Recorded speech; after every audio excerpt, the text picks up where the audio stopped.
Hello friends, myself Dr. Amit Ahuja, Assistant Professor, University School of Education, Gir Gobind Singh, Indraprastha University, Delhi. Today we are going to discuss EVS as an area of study with reference to National Curriculum Framework NCF 2005. It's a matter of observation that young children have a natural desire to learn, because ultimately they are humans and humans are a social animal, and they have a natural desire to make sense of the surrounding world. Definitely they interact with their surroundings, act with their surroundings, assert with respect to their surroundings also. As such efforts, that is learning and making sense, and ultimately lead to meaning making, and hence make their worthiness as a living organism, that is a human. So that's why a young children is a kind of a personality who is curious enough to interact with the environment, learn from the environment. Then after that, NCF proposes some aspects with respect to learning of early years in the life of a child. That is, learning must be based on child's interest and priorities. That is, child interest and priorities must be incorporated into the curriculum so that boredom, deviance, dropouts, etc. don't take place, or at least are minimized. Children's interest must be cultivated, incorporated in the learning situation, and they must be given due priorities. That is, doesn't mean that if it's an idea by a child, it should be excluded. No, it should be given due acknowledgement.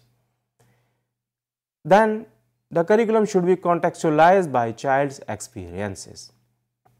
Child experiences must be used to develop or provide context to the process of learning. Then the curriculum must have formal as well as informal structures. The formal structure may come from the regular content, course content of some discipline, but the informal structure may come from the experiences, needs, desires, wills on the part of the children, and they must be given due importance and they must be incorporated into the running curriculum. Learning should be based on environment that gives them warmth, security and trust to the child. Yes, learning should not be in isolation to an environment. It should be within that environment, meant for that environment, and it should stand for that environment so that a cohesiveness between the children and the environment develops, and in turn the child gets warmth, security, trust that they are part of that environment. Then what kind of environment must be there to get these objectives?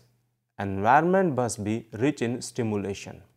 That is, it should not be dull. At least it should be interesting. Then after that, it should be challenging.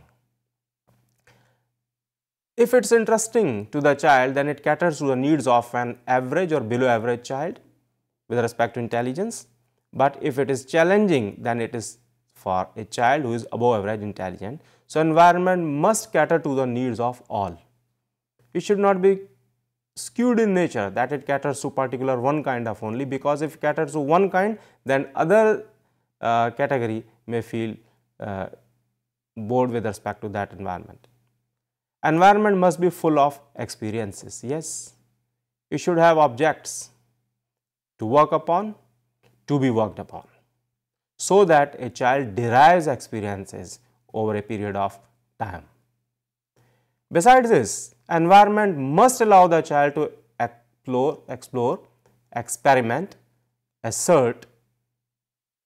That is, environment should be dynamic enough and it should permit the acts, deeds on the part of the child to explore itself. That is, environment must be explorable. It should not be locked. That is, nobody can unlock this, nobody can explore this.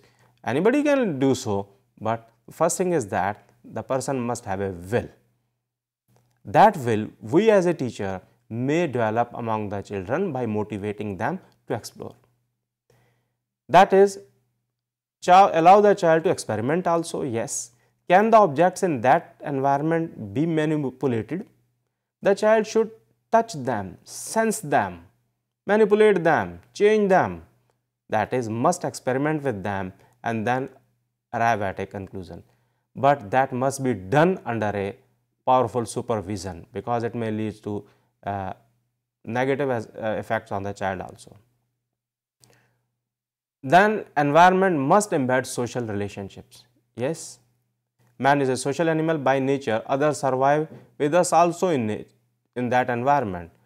So our deeds should not be there in such a manner that it disturbs others, harms others. So feeling must be developed among the children that environment has social relationship.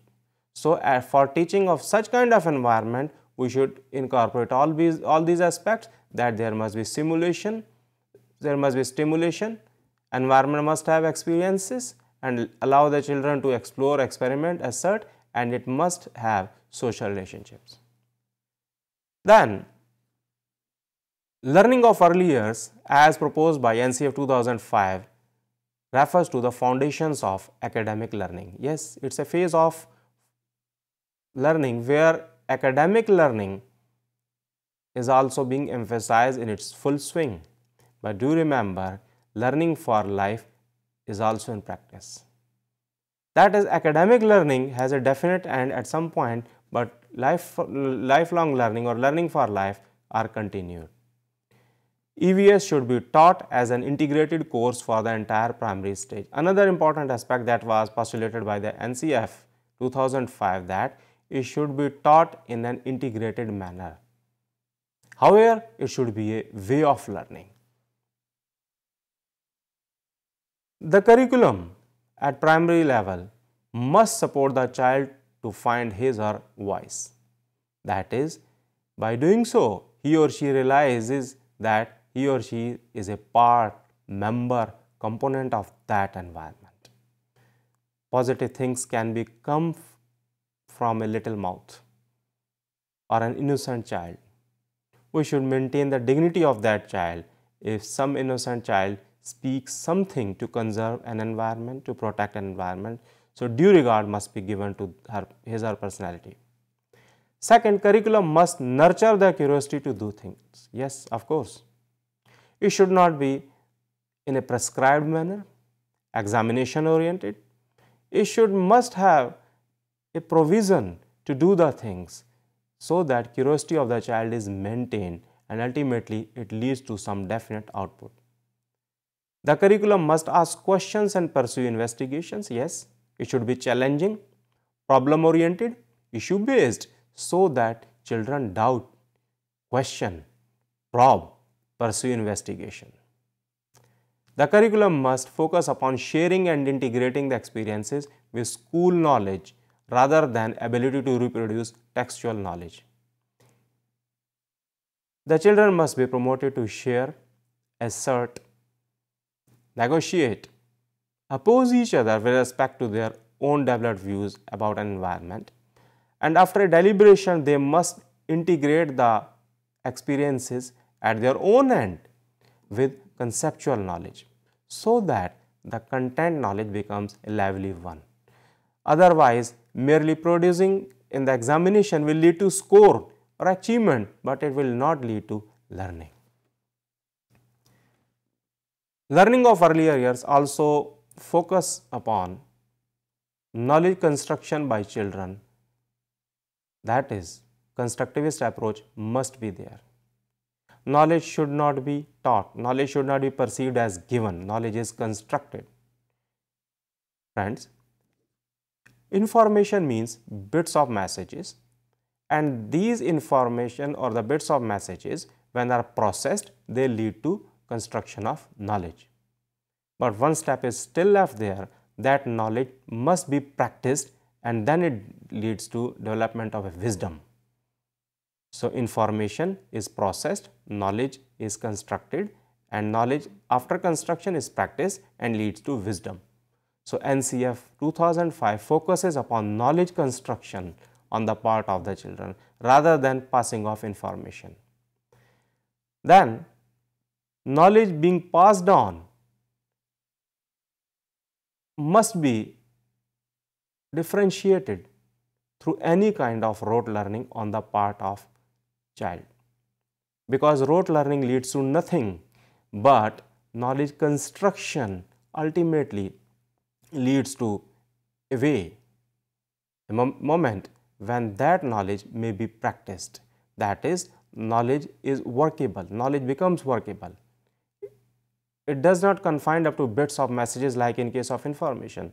So knowledge being passed on through any kind of rote learning should be differentiated with this knowledge construction. Role of schools as far as in this domain is to help children in constructing knowledge by drawing upon their diverse experiences. Yes, even their experiences should be given due regard, due acknowledgement while framing the syllabus or the course content of EVS. For example, in a class, some children may belong to rural domain, some may to urban, etc. So their experiences, observations may be used to develop that. Otherwise, it is not possible for a child to survive in this area, then after that in another area, then in third area and so on. But when we have a blend of diverse kind of experiences, then at least the child may be motivated to think about another kind of an environment that hitherto has not been experienced by him or her.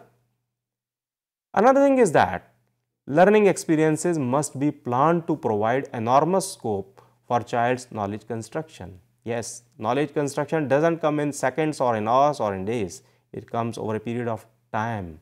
So learning experience must be planned that should involve at least questioning, thinking, discussing, arriving at a conclusion, so that a common structure with respect to some content or aspect is developed as knowledge, that is knowledge construction. Then children should be motivated or helped to make connections between their observation and experiences in their environment, and hence derive meaning or connect with their previous knowledge. The last aspect, that is derive meaning or connect with their previous knowledge, refers to the constructivist approach, that is whatever is learnt new must be linked with their previous aspect.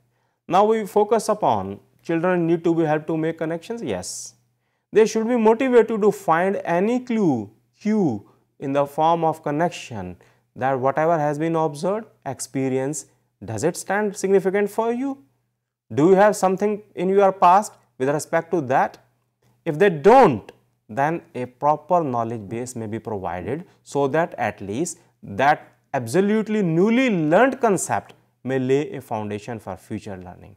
Or if otherwise there is some previous knowledge, previous domain, then simply that should be added, or the student should be motivated to add to that structure. Then learning of early years as proposed by NCF-2005 states that teachers need to develop a deeper understanding and insight into the ways how children learn and assimilate knowledge from their daily experiences. Yes, teachers themselves as a student might have undergone rote learning, retrieval in the examination and scoring good marks, etc. But now they have to become a constructivist teacher, or at least a teacher who promotes constructivism in his or her class. Then it requires a deeper understanding and insight into the psychology of learning, how humans think, how humans work, how does our brain, mind work, etc. and ultimately how children learn, so that they may provide an environment within the classroom that motivates the children to think, learn. And all these practices over the period of time facilitate the children in assimilating knowledge from their daily experiences. Environment and child's learning. A child is naturally motivated to learn. Yes, it's a natural desire on the part of the child to learn, and every child is capable of learning. That is, we should not regard a child who is absolutely capable of learning or disregard a child who is not capable of learning. We should maintain the dignity of the personality of the child. A child learns through experiences in making and doing the things, experiments, read, discusses, asks questions, listens, thinks, reflects and expresses.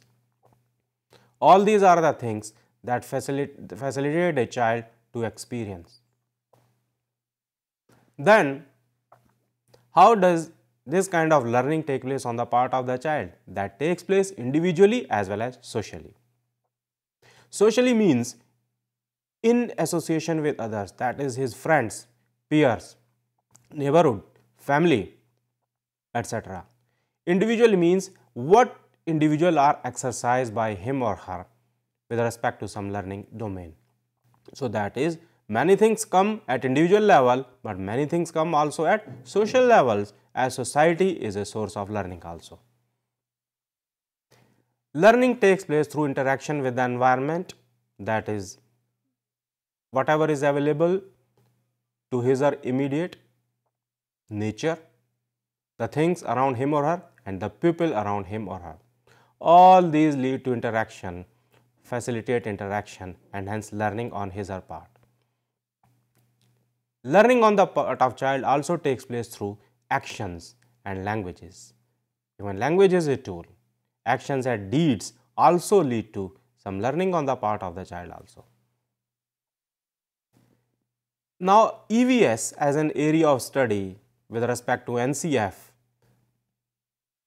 is a domain or a way of learning that supports the children to explore their surroundings. That is, children are dynamic by nature. They are not static. They are not just like robots who are waiting for command, etc. They are humans. They are ready to learn. They are capable to explore their surroundings. Then children use their environment as a learning resource. Yes, by EVS or as a way of learning or exploring the environment, children are capable of using their immediate environment for their learning as a learning resource. They can learn from their immediate environment. That is, life doesn't exist in case of humans, but for microorganisms also, for animals also. Whatever they are going to today may affect the lives of others tomorrow also. So, such feeling may be inculcated in teaching also, so that a sense with respect to environment conservation is developed among them. Then, children are supported to link their daily life experiences and existing knowledge to develop new learning. Yes, even a single moment doesn't go in vain. If humans learn, life is meaningful. So, whatever they derive on day-to-day basis, then it becomes a coherent whole after a period of time. Over a period of time, then existing knowledge is linked with that. Then, as a period of time, a whole structure that may lead to wisdom on the part of child also develops. EVS as a way of learning supports the children to construct meanings of the world around them. For example, I remember the case of Dr. Jagdish Chandra Basu, scientist, who was playing with a ball and the ball touched the plants and he rushed to pick up the balls and someone said, "Oh, don't go there, plants are sleeping."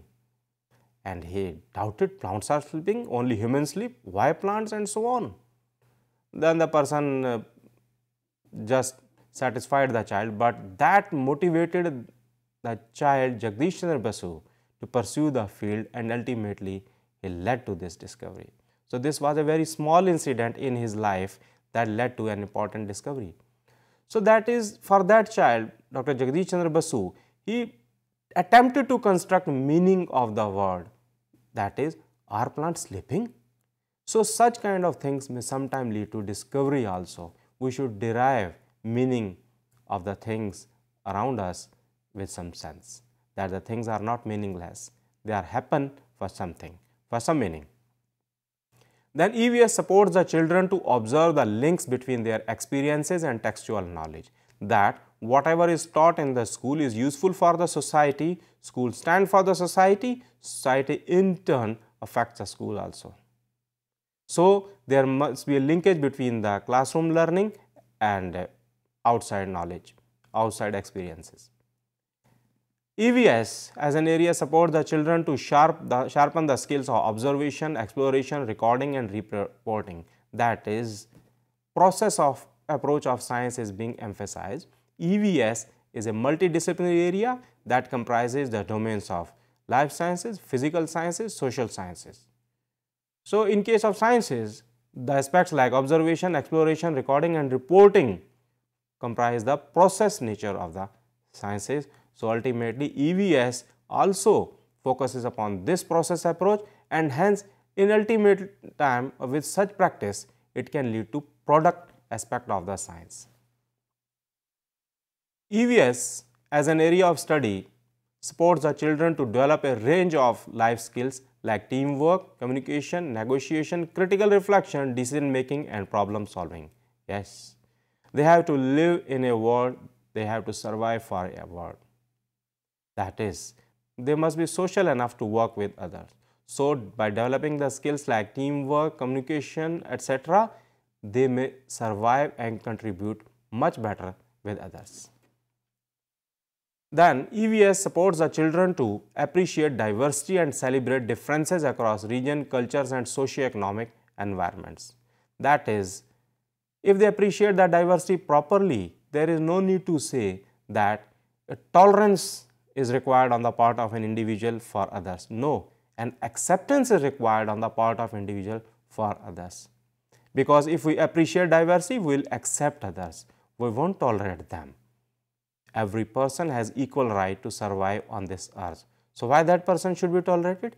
He or she should be accepted by being a responsible member of the society. And by appreciation of this diversity, the children may celebrate differences across region, cultures and socio-economic environments. That is, the person of other diversity is not an alien. He or she is also a member of this society. Then EVS as an area of study supports the children to change from being passive recipient of information to active participant in the learning process. Yes. If we focus upon the harmonious development of the personality of the child, that means we want to focus upon the child-centered education.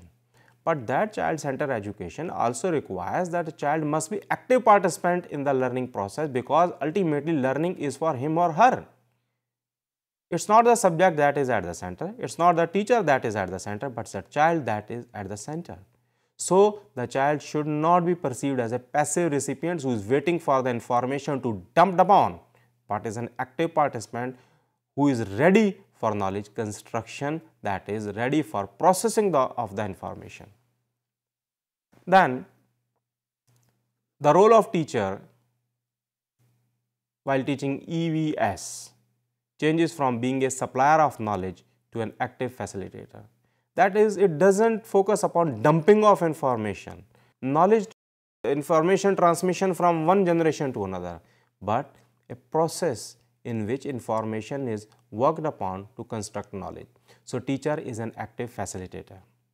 Teacher besides this is a co-learner also in the process of knowledge construction in which children are engaged. Definitely, the teacher also learns. For example, a subject that is being taught by a teacher to students over a period of time, the subject remains as such, but if the teacher practices this with respect to constructivism, then he or she can develop a skill or a perception how that subject is to be taught a below average child with respect to intelligence, an above average child with respect to intelligence, or an average child with respect to intelligence. So, such participation develop a resourcefulness on the part of teacher also. So, friends, let us sum up now.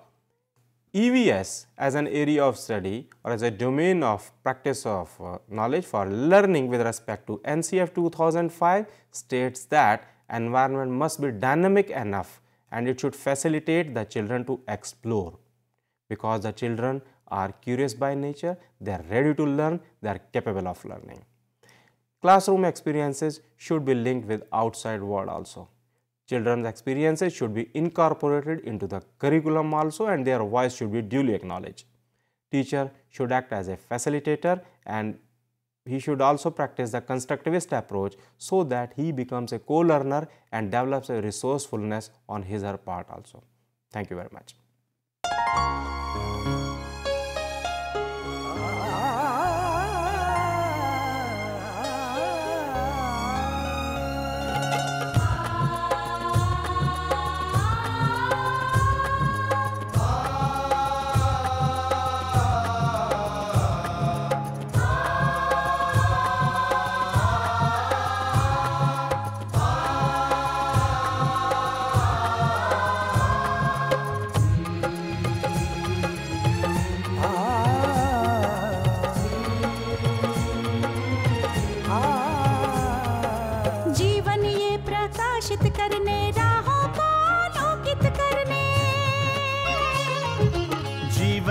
प्रकाशित करने राहों को आलोकित करने हम अपना दीपक स्वयं बने, हम अपना रास्ता स्वयं चुने।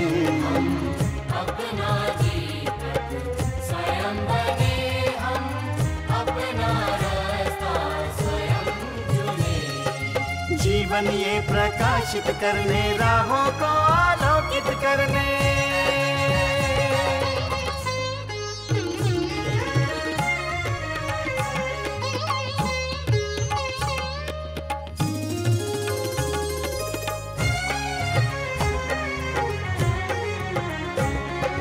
धन साधन समय की सीमा से विद्यालय जो मुक्त हो, धन साधन समय की सीमा से विद्यालय जो मुक्त हो। कभी पढ़े हम कहीं पढ़े वे विषय की लोच से युक्त हो। कभी पढ़े हम कहीं पढ़े वे विषय की लोच से युक्त हो। मित्रों हम उठे और जागे, मंजिल आने की ध्वनि सुने। हम अपना दीपक स्वयं बने, हम अपना रास्ता स्वयं चुने। जीवन ये प्रकाशित करने राहों को आलोकित करने।